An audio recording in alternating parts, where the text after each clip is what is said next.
So you come out of the barrier by showing your QR code for your ticket or paper ticket. This is the waiting room and the toilets are in there. I'll have a look at the toilets just to see whether it's any good.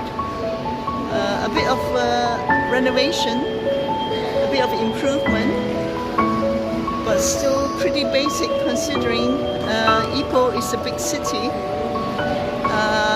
Taxi fare here, that's good, taxi queue.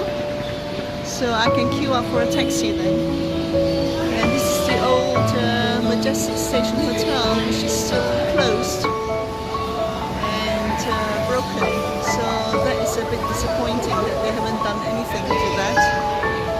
So we arrive Ipoh now. Just a quick walk to see how it looks like on a Monday. So there's a queue here, so I will queue up and see if I can grab a taxi.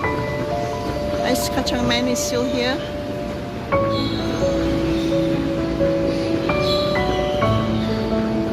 And that's the departure hall. Just now was the arrival hall. This is the departure hall.